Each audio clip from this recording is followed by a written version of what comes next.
Hey, guess what? We're back. I actually was able to sneak a weekend away from the job site.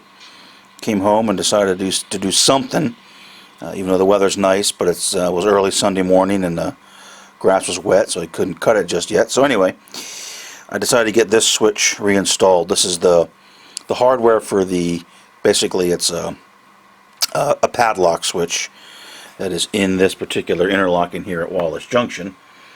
It's that turnout there that just goes into that little pit track, team track, whatever. And the way I wired it up, this has all been covered before, but just for some of those it might be a little bit new. I'll just kind of real quickly go through this because I don't have a lot else to talk about. So I had to rewire it. Big suggestion: if you do stuff like this, draw down, diagram, draw out what you did. Because if you're anything all like me, 2 months later when you come back to reinstall it, you're going to forget what you had. It took me about an hour to go back and retrace the wires, figure out what I had done, what I had to do, and redo it. So I did make a new sketch up. I'm going to sit in the front porch and I'm going to redraw everything. I just used, FYI, I used some of these little Scotch lock connectors. They're pretty nice. They're these little dudes here, good for 26 to 19 gauge wire. You just got to stick it in. Now you do need a particular crimp tool, at least they recommend it. But really nice. I have a couple different sizes of these for different stuff. I'm not afraid to use crimps, and I'm not building a space shuttle, so I'm not worried about it. So that's all been wired up. Now the way this works, now that it's reinstalled, this basically right now, since I can remove this key, alright, it's locked. In theory, the padlock is on the switch machine, and that won't do anything because it's locked. So I don't have the switch machine there, but that has a padlock on it. So the crew comes in, and they got to do some work, or a switch maintainer, or whomever. You put the key into the key switch. Yeah, he says. Okay, that goes in. Then I go like this. Now, all right, right now. So now, all right, I'll do it in a moment.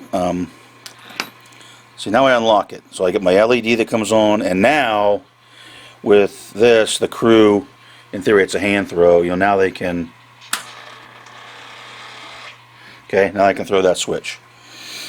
Do their work, do their switching, back and forth. They go to leave. They pull the key out. Now I might just leave it in. It's just a model railroad. But that's a little bit of some prototypical operation for a a hand lock switch.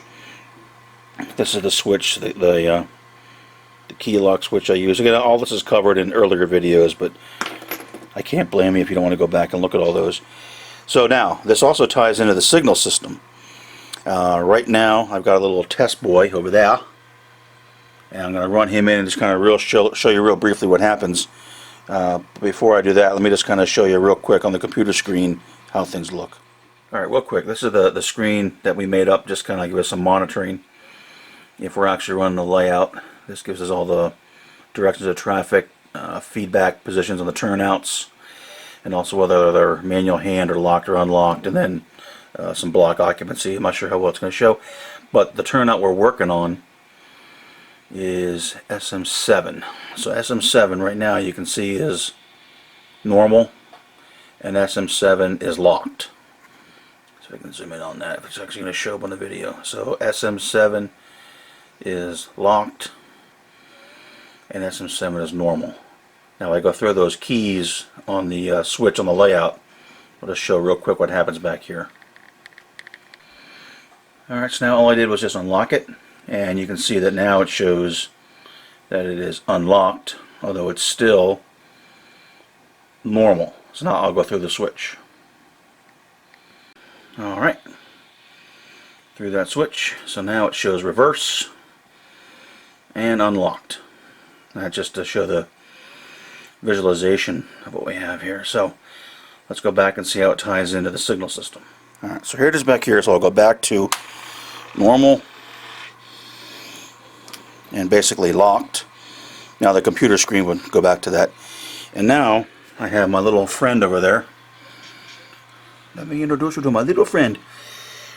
he is set to come into the block. When he comes into the block, what it'll do is it'll clear this signal here. So what I'm going to do is go ahead. I'm going to run him, and as soon as he goes in over there, this signal here should go up to clear. Okay, I'm going to bring him in. And there we go. Alright, so he is now in the block, so to speak. And my signal went clear. Now, if I come in here now, and if some maintainer or vandal or whatever, if they come in, and now if they go to this and they unlock it, it drops that signal to red. And it will never, you cannot clear that signal now, no matter what you do. Because the way I have it programmed is if that switch is unlocked, that signal there coming into it, and actually this one over here as well, which I just didn't show, but that is also red, and they can't clear now until that goes back to unlocked. So if I do unlock it,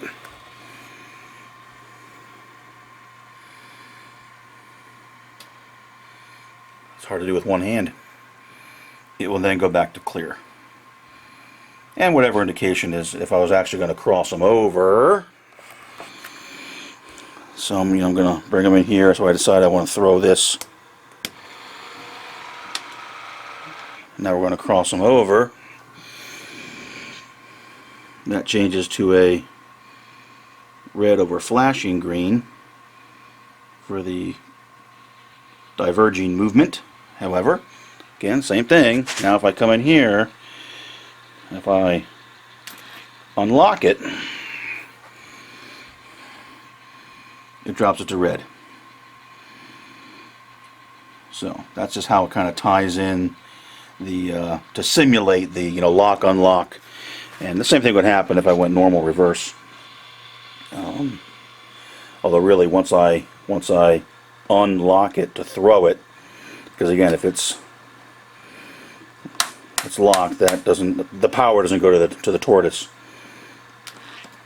I go like that. Now I can operate. Then if I go back, and in theory, the guy walks away and takes his key with him, then it, the signal system then reacts, and then he is now set by the time he gets around here to cross over. And just one more thing I'll show. Let me go back to kind of a base operation. One more thing. So this signal here, which is basically just an intermediary. Right now they're both clear. That's what it would be. So he's in the block. That's an intermediary signal. Prior to this interlocking signal.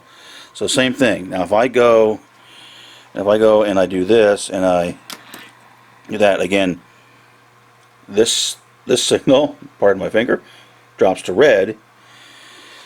Then my intermediary goes to approach, because the signal, coming up after it is at stop. And if I go back and I unlock it, it goes back to clear. So this kind of shows how I tied all this in. Again, this is covered in earlier videos about the signals in the CMRI system. Now, as this guy comes along, obviously he'll knock down that signal. He'll knock down that signal, and it will go back to red, and then it would stay that way until the next train enters a block. It's not a perfect. It's not full dispatcher controlled. It's called poor man CTC. Again, I'm not going to go into that a lot. I cover that quite a bit in other videos, but just want to show that we did get this something actually done here.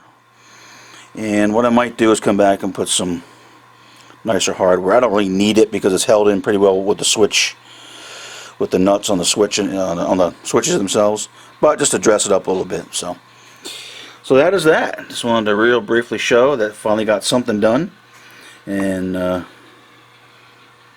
that's probably all I'm gonna get done this weekend. I have a couple other things I bought that maybe I'll just show that just to have something for you guys to look at. But then it's come tomorrow, back to the site, back to work. So, but hey, something got accomplished.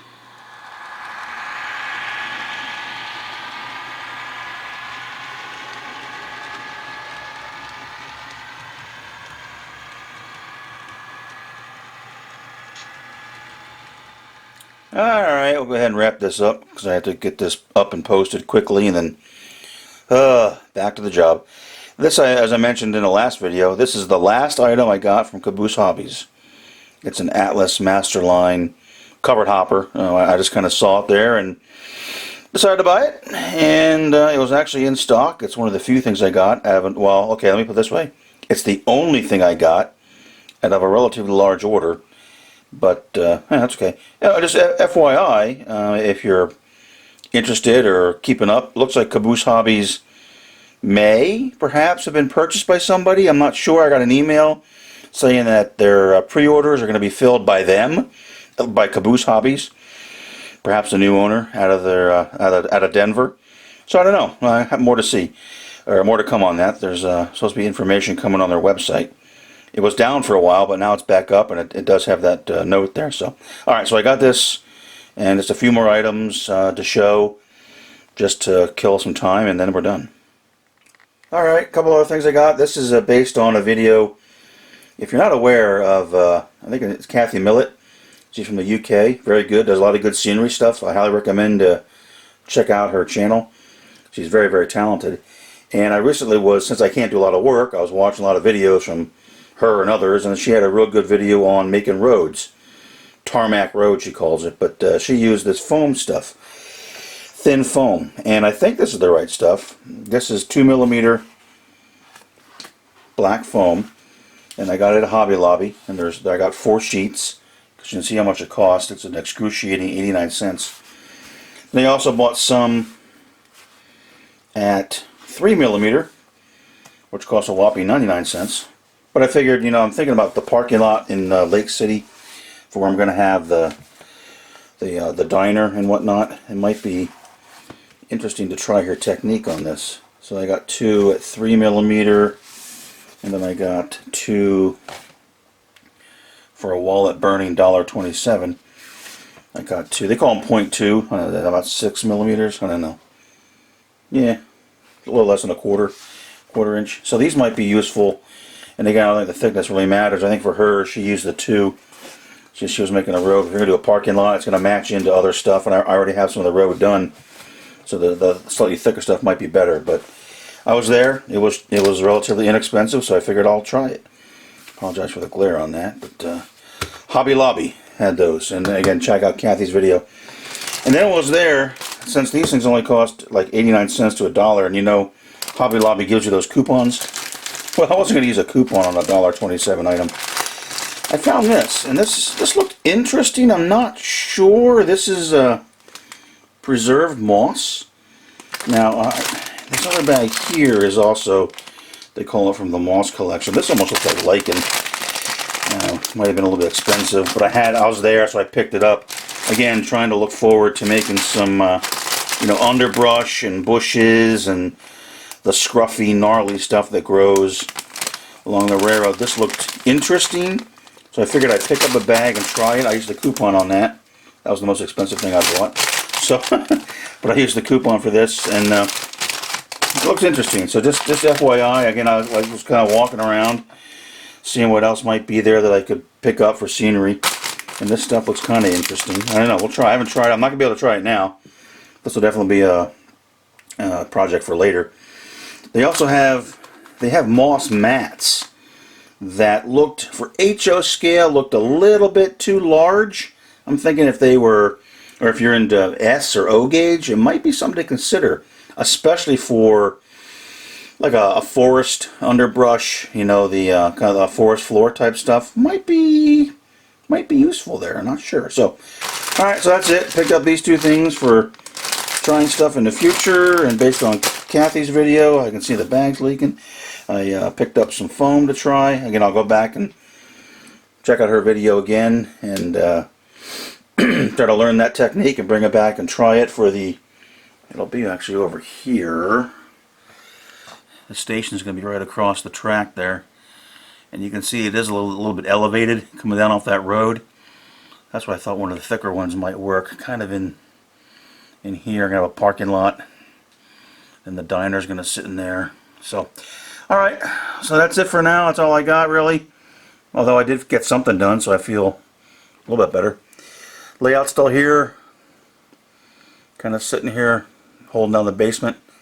Hopefully get a chance to get, I don't know, this job's probably going to go through December.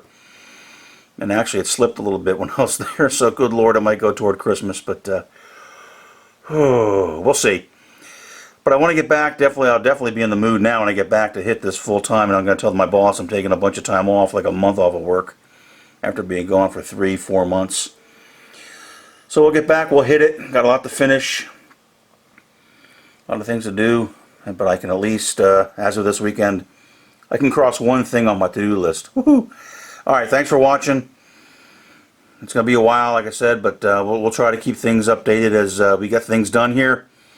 And stay tuned for a bunch more work when I finally get off this job. Everyone take care.